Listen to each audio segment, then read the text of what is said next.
나는 누구인가? 나는 누구인가? 라는 제목으로 오늘 하나님의 말씀 함께 나누고자 합니다. 나는 누구인가? 우리 제목을 한번 따라 읽어볼까요? 나는 누구인가? 여러분, 그리스의 고대 철학자 소크라테스의 말로 알려진 유명한 말이 하나 있죠. 너 자신을 알라. 사실 이 말은 소크라테스가 한 말은 아니라 그래요. 한 신전에 새겨진 글귀라고 합니다. 누가 이 말을 했던 간에 중요한 것은 이 말은 수천 년 전부터 인간이란 존재가 끊임없이 던져온 가장 오래된 질문 중에 하나입니다. 나는 누구인가? 나는 왜 존재하는가? 여러분에게 목사님 어떤 사람이야? 만약에 모르는 어떤 분들이 오셔가지고 너희 교회 목사님 어떤 분이야? 하고 물으면은 몇 가지 대답을 하실 수 있을 거예요. 그렇죠? 이러저러한. 또 어제 먹은 음식은 뭐고 또 어떻게 그 음식을 만들 수 있는지에 대해서 여러분 대답할 수 있을 거예요. 그런데요, 당신은 누구십니까? 라고 물으면은 쉽게 대답할 수 있을까요? 이름이랑 직업 말고 여러분을 설명할 게 더 있느냐 이거예요. 쉽지 않습니다. 막상 물어보면은 대답할 게 잘 없어요. 사람들은요, 내가 누구인지를 잘 모르고 살아갑니다. 꼭 알아야 하는 거냐고 물을 수도 있어요. 몰라도 먹고 사는 데는 문제는 없을 수 있습니다. 그런데요, 내가 누구인지를 모르는 사람은 마음이 쉽게 흔들릴 수 있습니다. 학생들은 내가 누구이기에 공부를 해야 하지에 대한 대답을 갖지 못하면은 막상 대학에 가서도 당황을 하게 되죠. 열심히 공부해서 좋은 대학에 들어갔는데 내가 이 공부를 왜 하고 있는 거지? 하고 당황하게 돼요. 제가 친하게 지내는 목사님 한 분은 서울대학교를 나오셨는데 2학년 때 공과대학을 나오셨어요. 서울대 공과대학이면 우리나라에서 제일 머리 좋은 사람들 다니는 데잖아요. 그렇죠? 갑자기 이 질문이 들어온 거예요.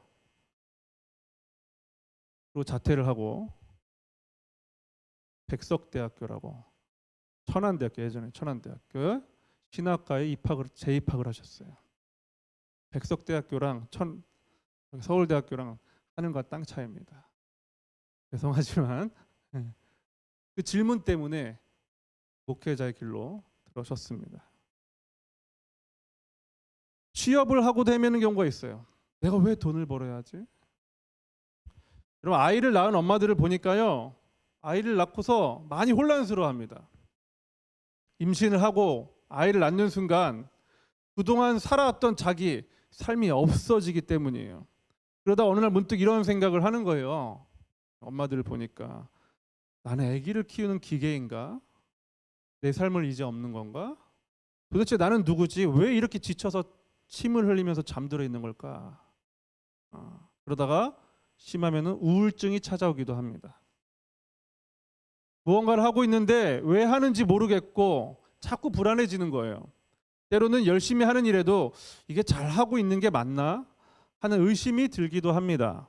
그래서 우리는 더 열심히, 그 의심 때문에 그냥 더 열심히, 더 많이, 더 잘해야만 내가 괜찮은 사람처럼 느껴지고 또 누군가에게 인정받아야지만 나 자신을 믿을 수 있을 것 같아서 그냥 애쓰며 살아가는 거예요.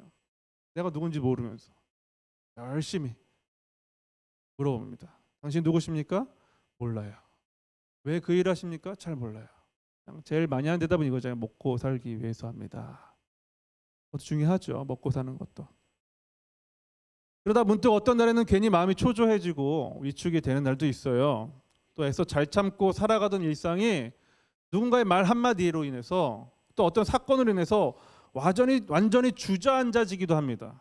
풀썩 주저앉아 버리는 거예요. 지탱했던 게 없어지니까.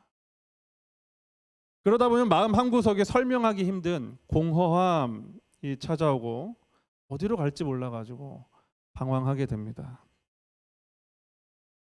그래서 나는 누구인가? 이 질문은 단순한 철학적인 질문이 아니라요, 오늘 일하는 삶을 지탱해주는 뿌리와 같은 질문입니다. 여러분, 이러한 질문을 담은 한 애니메이션이 있습니다. 여러분, 라이온 킹이라고 사자 나오는 애니메이션 아세요?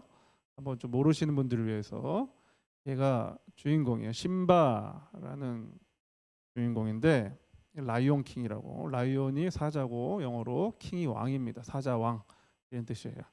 이 주인공 심바는요 왕의 아들로 태어났는데 아버지를 잃은 후에 자신의 정체성과 책임에서 혼란스러워서 도망칩니다. 그러다가 이 물에 비친 자신을 바라보는 거, 겁에 질려 있고 혼란스러워하는 자기 자신을 마주하게 됩니다.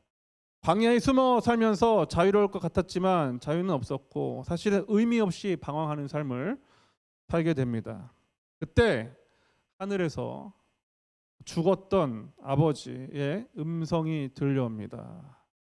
네가 누구인지 기억해라. 넌 내 아들이고 인정한 왕이다. 라는 아버지의 음성을 듣게 됩니다. 이 한마디가 심바를 이렇게 세우고 이 사자가 다시 자신의 자리로, 정체성과 사명의 자리로 돌아간다는 이야기가 라이온 킹이라는 영화입니다. 자기가 누군지 몰랐어요. 아버지가 얘기해 주니까 다시 기억난 거예요. 너가 누구냐? 넌 내 아들이고 왕이다 라는 말을 한 거죠. 여러분, 이렇게 만화 영화에 나오는 사자 한 마리도 자신이 누구인지 기억해야지 바로 살 수가 있습니다. 그렇다면 우리 인간은 어떻겠습니까? 인간은 오늘 창세기 말씀은요, 하나님께서 나는 누구인가? 라는 질문에 대해서 답을 들려주고 있습니다. 그렇게 오늘 우리는요, 나는 누구인가? 나아가서 지금 내 옆에 있는 당신은 누구인가? 물어보세요. 당신은 누구인가? 굉장히 심각한 표정들 하고 계시는데 당신 누구인가? 라는 질문에 대한 해답을 여러분이 백날 머릿속으로 고민하셔도 답이 안 나옵니다. 답지를 봐야 돼요. 답지는 성경에 써 있는 겁니다. 여러분, 모르면요 답지를 보는 게 가장 빠릅니다. 고민하지 마세요. 답지에 답이 있습니다. 그 해답을 우리 답진 성경에서 찾아보고자 하는데 오늘 두 가지로 볼 거예요. 질문은 이거예요. 나는 누구일까? 나는 누구일까에 대해 성경에서 인간은 무엇이라고 말하고 있을까요? 첫 번째입니다. 첫 번째로 인간은 하나님의 형상입니다. 따라해보세요. 인간은 하나님의 형상입니다. 시작. 인간은 하나님의 형상입니다. 우리 창세기 1장 26절 말씀을 한번 하나님께서라고 시작하는 말씀 한번 읽어보겠습니다. 시작. 하나님께서 말씀하셨습니다. 우리가 우리의 모습과 형상대로 사람을 만들자. 그래서 바다의 물고기와 공중의 새와 온갖 가축과 들짐승과 땅 위에 기어다니는 모든 생물을 다스리게 하자. 여러분, 창세기를 기록한 사람은 모세라는 사람입니다. 이 모세는요 이스라엘 사람이고요. 이 모세가 살아 있을 때는 이집트에서 태어났습니다. 어느 날 하나님께서 모세를 불러서 이집트의 노예로 살고 있던 이스라엘 사람들을 데리고서 탈출하라고 명령하십니다. 그리고 그 이집트에서 탈출한 후에 머물게 된, 이집트에서 탈출한 다음에 어디 가냐면 광야에 도달하게 됩니다. 이 광야에서 성경의 가장 첫 책인 창세기 말씀을 주시고 백성들에게 전하라고 이야기해 주십니다. 그렇다면 여러분, 하나님은 왜 이스라엘 사람들에게 창세기를 주셨을까요? 또 창세기를 주셨다면은 왜 가장 먼저 천지 창조 이야기를 기록하셨을까? 왜 이야기를 들려주셔야만 했을까에 대해서 여러분 잘 알아야 합니다. 여러분, 이스라엘 사람들은요 400여 년 동안 이집트의 노예로 살았습니다. 그래서 이집트의 문화가 익숙했어요. 400년 동안 살았기 때문에. 할아버지, 할머니, 아버지, 어머니, 손자, 손녀 모두 다 노예였어요. 그러면 다음 세대에 태어날 자녀도 뭐가 되는 거예요? 당연히 노예가 되는 거예요. 그건 그들의 운명입니다. 그리고 그들 모두 세상을 만든 신이 태양신 라라고 하는 태양신이 세상을 만들었다고 알고 그를 숭배했습니다. 여러분, 이집트의 신들의 사진을 제가 보여드린 적 있을 거예요. 그렇죠? 그리고 여러분도 아마 뭐 이런저런 경로를 통해서 사진을 본 적이 있을 겁니다. 몸통은 사람이고 머리는 뭐예요? 동물의 형상이에요. 고양이라든가 새라든가 심지어 개구리, 이런 형상들이 이집트에서 믿는 신들의 형상입니다. 이집트 사람들, 이스라엘 사람들 모두 다 그런 신들이 세상을 만들고 자기들을 다스리고 있다고 생각하고 살았습니다. 그런데 모세가 하나님의 말씀을 받아가지고요, 노예로 살던 이스라엘 백성들을 이끌고 나간 후에 광야에서 이렇게 가르치는 거예요. 여러분, 우리가 그동안 알고 믿고 있던 것들은 다 사실이 아닙니다.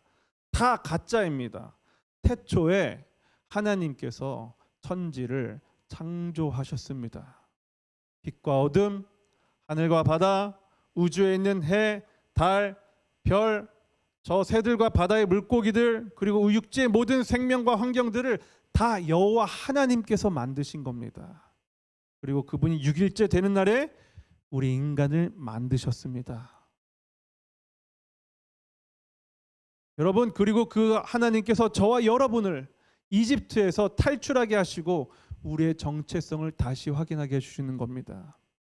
우리는 우리가 그동안 섬기던 우상들의 잔재물이 아니라 잔여물이 아니라 하나님의 형상을 닮은 특별한 피조물입니다 라고 모세가 가르치는 거예요. 이게 창세기 1장과 2장의 이야기입니다. 너희는 노예가 아니다. 너희는 하나님의 자녀다. 여러분, 한번 생각해 볼게요. 여러분이 노예가 돼 보시겠습니까? 주인이 돼 보시겠습니까? 주인 되고 싶잖아요, 다. 그렇죠? 네, 다 주인이라고 할게요. 근데 노예를 부리는 주인이라고 한번 설정을 해보겠습니다. 근데 어느 날 집에 들어있는 노예가 병들어서 노동을 할 수 없게 됐습니다. 그러면 여러분, 이 노예 어떻게 할까요? 백병원 데려가가지고 입원시켜가지고 치료해줘야 됩니까? 아니면은 갖다 버리고 새로 교체해야 됩니까? 우리 예전 고대 이집트 사람이라고 생각해보라 이거예요. 버리면 되는 거예요. 그렇죠? 당시에 노예들은요, 인간 취급을 받지 못했잖아요. 동물, 개, 돼지, 소 정도의 취급을 받았던 겁니다. 물건 취급받았어요. 인격체로 취급받지 않고요. 여러분, 집에 냉장고 있을 거예요.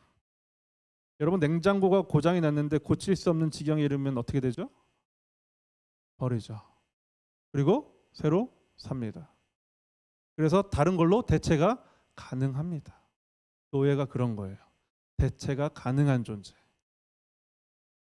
그런데요, 하나님의 형상을 닮은 인간은요, 대체가 안 됩니다. 대체 불가해요. 왜요? 작품은 세상에 하나밖에 없어서 그런 거예요. 상품은 여러 개인데 작품은 하나예요. 여러분, 우리 자녀들 한번 생각해 보시면 알 수 있을 거예요. 자녀가 없는 분들은 부모님이나 키우는 반려동물을 한번 생각해 보십시오. 여러분, 대체가 가능합니까? 여러분, 자녀가 대체가 가능하세요? 여러분, 부모님이 대체가 가능합니까?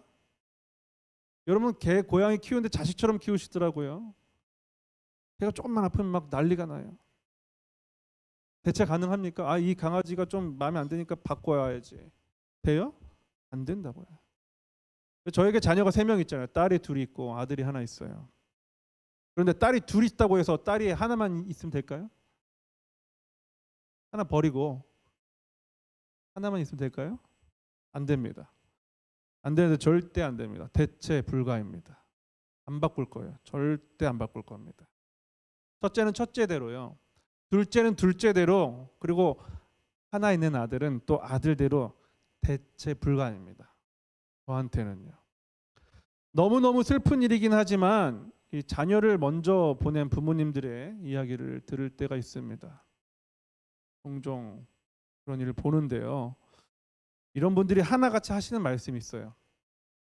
본인이 죽을 때까지 가슴에 품고 살아간다는 거예요. 다른 자녀가 몇 명이 더 있어도 대체가 안 된다는 겁니다. 그래서 끊임없이 잃은 자녀를 그리워하고 그리워하죠. 여러분, 저와 여러분이 하나님께 그런 존재입니다. 대체 불가. 대체가 안 돼요. 너 없으면 못 살아예요. 저와 여러분. 누구에게요? 하나님께. 그 하나님이 어떤 하나님이세요? 천지를 지으신 하나님이세요. 다 만들고 더 만드실 수도 있는데 나 아니면 안 되시겠다는 거예요. 대체 불가입니다. 이렇게 이스라엘 백성들에게 모세가 이야기해 주는 거, 여러분은 노예가 아닙니다. 이제 쓰고 버리고 바꾸는 노예가 아니라 하나님께 있어서 대체가 불가한 생명입니다라고 선언해 주는 겁니다. 그리고 하나님께서 천지를 창조하시던 때에 사람을 만드시고 주신 이 사명, 명령에 대해서 이야기를 해주는데요. 28절 말씀을 한번 같이 한번 읽어볼게요. 28절 말씀입니다. 시작. 하나님께서 사람에게 복을 주시며 말씀하셨습니다. 자녀를 많이 낳고 번성하여 땅을 채워라. 땅을 정복하여라. 바다의 물고기와 하늘의 새와 땅 위에 움직이는 모든 생물을 다스려라. 하나님께서 사람들에게 무슨 명령을 하셨죠? 모든 생물을 다스려라. 그러나 그동안 이스라엘 사람들은 어떤 삶을 살았습니까? 다스림을 받는 삶을 살았죠. 누구에게 다스림 받았어요? 주인, 우상. 우상이 누구예요? 그들의 우상은 머리에 뭐가 달렸어요? 동물의 형상이 달렸다고요. 하나님께서 말씀하시죠. 동물을 다스려라. 우상을 너희들이 다스려라. 라고 완전히 뒤바꿔지는 선언을 하시는 겁니다. 하나님이 이들에게 우상들의 지배에서 벗어나서 오히려 너희들이 다스려야 한다. 그들은 그냥 피조물에 지나지 않는다. 너희들이 더 위에 있어. 라고 말씀해 주시는 거예요. 여러분, 왜 우리가 그런 일들을 할 수 있습니까? 하나님의 형상이기 때문에 그런 거예요. 하나님의 형상이기 때문에. 그렇다면 하나님의 형상이란 뭘까? 여기서 형상이란 말은요, 히브리어로 첼렘이라고 말하는데요. 이 단어는 그냥 겉모습을 닮았다는 뜻이 아니라 어떤 존재를 대표하거나 그 모습을 비추는 것을 말합니다. 예를 들면은 거울 속에 비친 내 얼굴이 나예요? 나는 아니죠. 그렇죠? 그렇죠? 그림자가 납니까? 나는 아니죠. 그런데 뭐예요? 형상이에요. 형상. 나를 비춰주는 형상입니다. 이게 바로 첼렘, 하나님의 형상입니다. 나와 똑같진 않지만 나를 보여주는 거예요. 마찬가지로 인간은요, 하나님을 완전히 닮은 존재는 아니지만 하나님의 성품, 하나님의 뜻, 하나님의 계획을 드러내는 역할을 가진 존재입니다. 누가요? 내가. 여러분 누구십니까? 라고 말하면 뭐라고 말씀하셔야 돼요? 나는 하나님의 형상입니다. 하나님의 첼렘입니다. 나는 그분의 그림자입니다.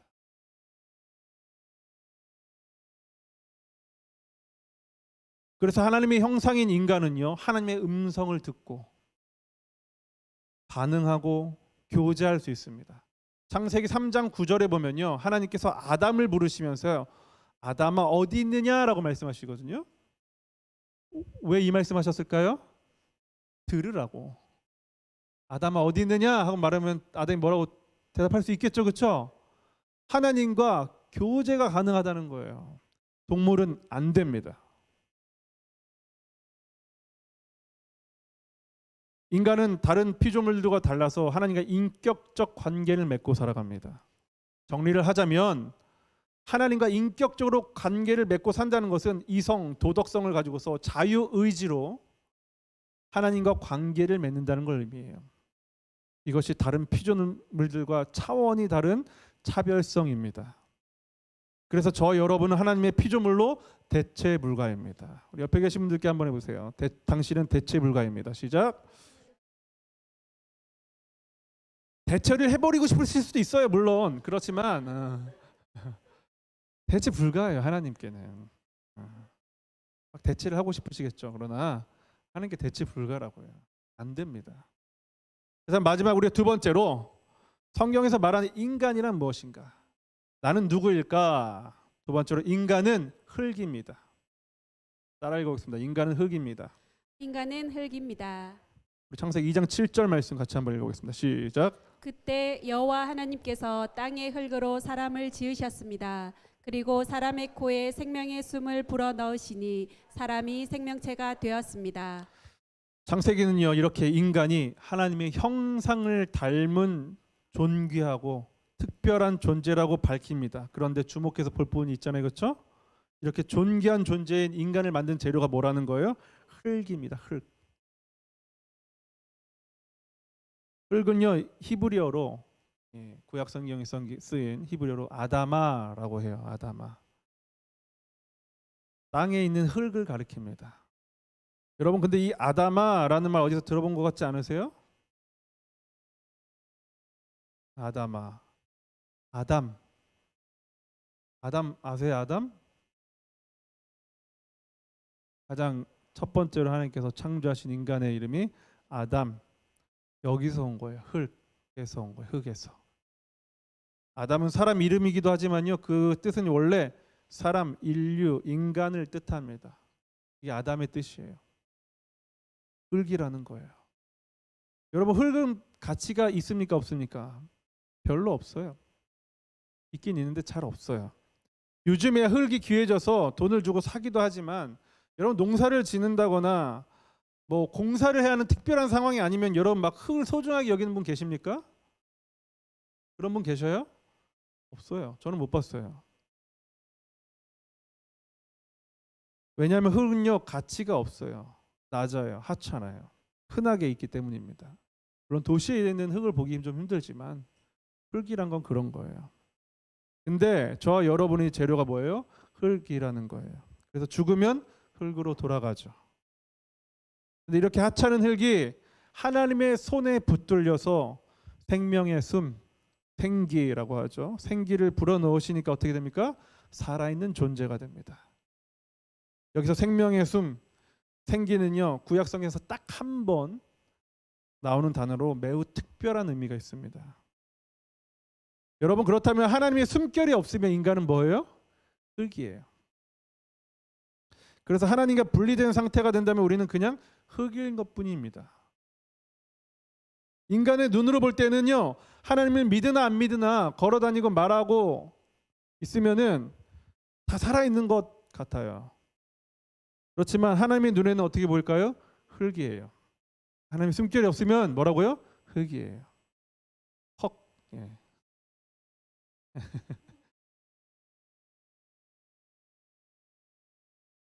그럼 흙을 보는 하나님 뭘 하고 싶으실까요? 생기를 불어넣고 싶으시겠죠. 너는 생기가 없으니까 나의 생기를 불어넣어 줄게. 이게 하나님의 욕망이에요. 요한복음 20장 22절에 보면요, 부활하신 예수님께서 도망갔던 제자들을 만나시는 장면이 나옵니다. 그런데 이 장면에서 오늘 우리가 읽은 창세기에 기록된 창조 때의 인간을 만드신 장면과 매우 비슷한 장면이 기록되어 있어요. 한번 22절 말씀 같이 한번 읽어볼게요. 예수님께서 도망갔던 제자들에게 부활하시는 하신 말씀입니다. 같이 한번 읽어볼게요. 시작. 이 말씀을 하시고 그들을 향해 숨을 내쉬며 말씀하셨습니다. 성령을 받으라. 자, 어떻게 하셨습니까? 말씀하시기 전에 직전에 뭘 하셨어요? 숨을 내쉬며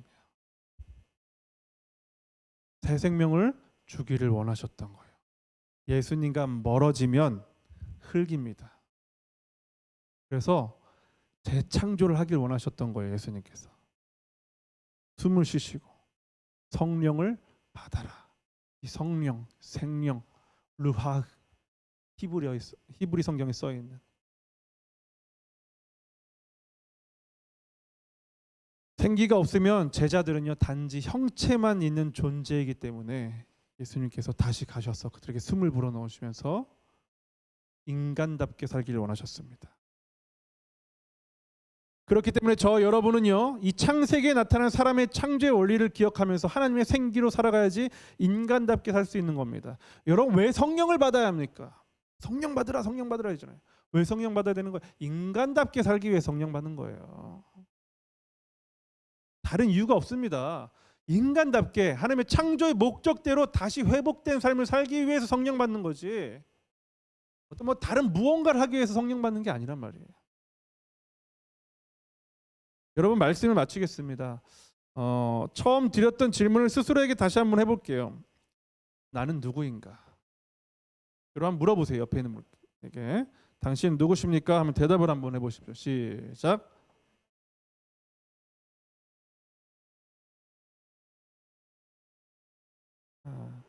뭐라고 대답해야 돼요? 나는 하나님의 형상입니다. 나는 흙입니다. 이것도 헷갈려서 나는 하나님의 흙입니다 이러지 마시고. 여러분 이제 대답을 찾으셨죠? 이 대답이 나와야 돼요. 저 여러분은요 하나님께서 창조하신 대체 불가한 피조물입니다. 동시에 하나님의 숨결이 없으면 언제라도 흩어질 한 줌의 흙에 불과한 존재이기도 합니다. 그래서 우리는요, 이 사실을 잊지 말아요. 두 가지 사실을 동시에 잊지 말아야 돼요. 전도서 12장 1절에서는 이렇게 말하고 있어요. 전도서 12장 1절 같이 한번 읽어볼게요. 같이 한번 시작. 그러므로 나는 내 젊음의 날에 곧 내 괴로운 날들이 닥치기 전에 이제는 사는 낙이 없구나라고 말할 때가 닥치기 전에 창조주를 기억하여라. 어떻게 하라는 거예요? 창조주를 기억하라. 창조주를 기억하면은 내가 누군지를 알 수 있습니다. 이것이 우리가 이 땅을 사는 동안 붙들어야 할 진리고요. 인간답게 사는 길이에요. 뭐가 있고 없고 때문에 인간답게 사는 게 아니라 하나님의 말씀 가운데 있느냐 없느냐 중요한 겁니다.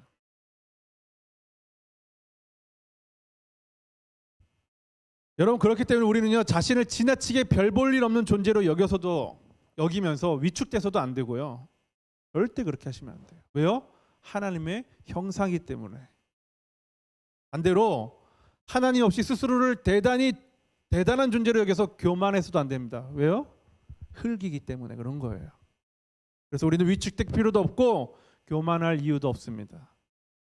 나의 가치를 확인하고 싶을 때 거울 앞에 서지 마시고, 또는 지난 날에 나의 업적과 성과를 되돌아보는 일보다요, 하나님의 말씀 앞에 서십시오. 이 창세기 앞에 서는 거예요. 나는 누구인가? 그걸 기억하십시오. 그런가 하면 모든 일이 순탄하게 잘 됨으로 지나치게 교만한 마음이 들 때는 성경 말씀을 읽으면서 나는 흙이다 라는 사실을 기억함으로써 겸손하게 주님 앞에 서기를 바랍니다. 여러분, 하나님이 없는 상태에서 나를 평가하는 건 아무 의미가 없습니다. 평가는 누가 하는 거예요? 하나님이 하시는 거지. 제가 여러분을 하는 것도 아니고 옆에 계신 분이 여러분의 삶을 평가하는 것도 아닙니다. 평가는 여러분 죽고 나면요, 하나님 앞에 서게 되는데 평가는 딱 한 분이 하십니다. 우리 하나님께서. 너 누구냐? 라고 물으실 거예요.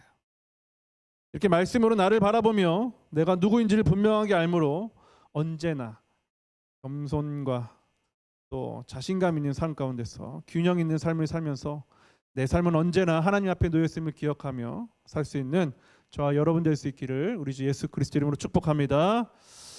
다 같이 자리에 일어나시겠습니다. 오늘 이 자리에서요, 하나님 앞에 내가 누구인지를 기억하시면서 예배자로 서기를 원합니다. 고백하시길 바랍니다.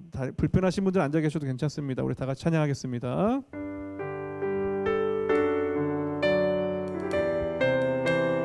나는 예배자입니다. 하나님 앞에 서 있는 예배자입니다. 나는 하나님을 예배하는, 나는 하나님을 예배하는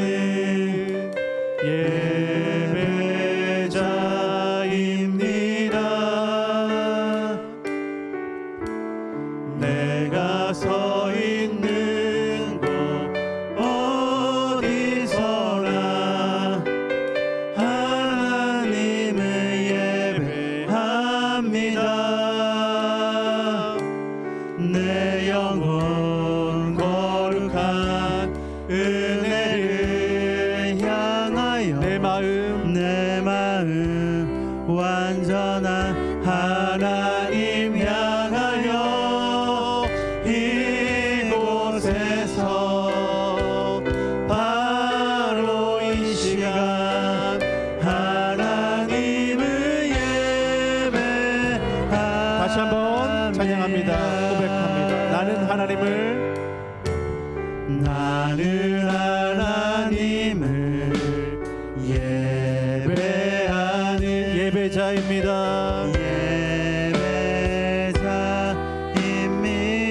내가 서 있는 곳 어디서나, 내가 서 있는 곳 어디서나 하나님을 예배합니다. 내 영혼 거룩한 은혜를 향하여 내 마음 완전한 하나님 향하여 이곳에서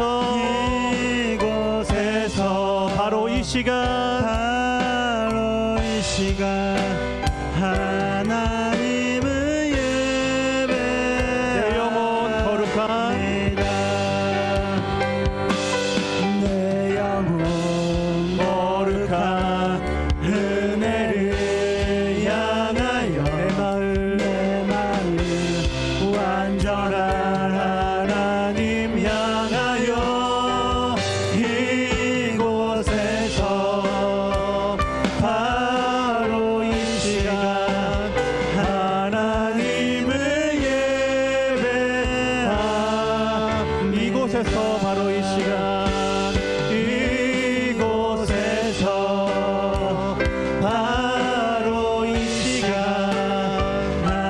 마지막 한 번 더